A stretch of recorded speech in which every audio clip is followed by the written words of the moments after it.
Urgence, c'est chaud au Togo.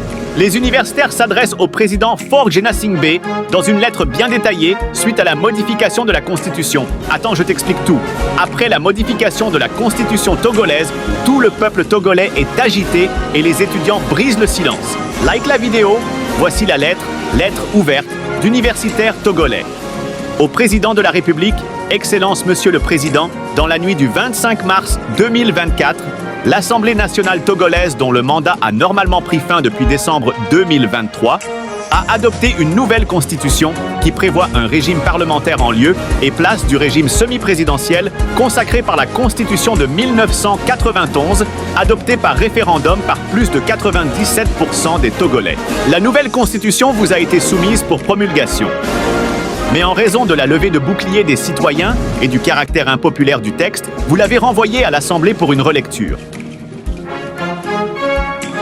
Le mercredi 3 avril 2024, contre toute attente, vous avez suspendu par un communiqué la campagne électorale pour permettre à l'Assemblée nationale de délibérer une deuxième fois sur ce projet de changement de constitution avant l'organisation des élections législatives prévues initialement pour le 20 avril 2024. L'entreprise, initiée depuis quelques semaines par les députés, appelle des observations suivantes. 1. La démarche entreprise par une Assemblée nationale en fin de mandat porte les germes d'une crise sociale aux conséquences imprévisibles.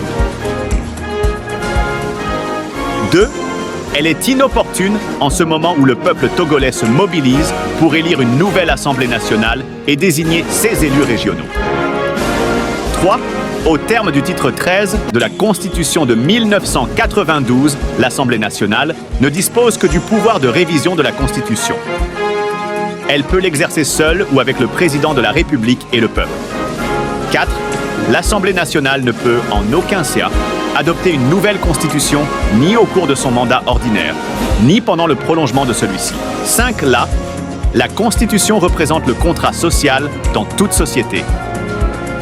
Dans les régimes démocratiques contemporains, l'adoption d'une nouvelle constitution est, par principe, un pouvoir qui appartient au peuple qui l'exerce par référendum.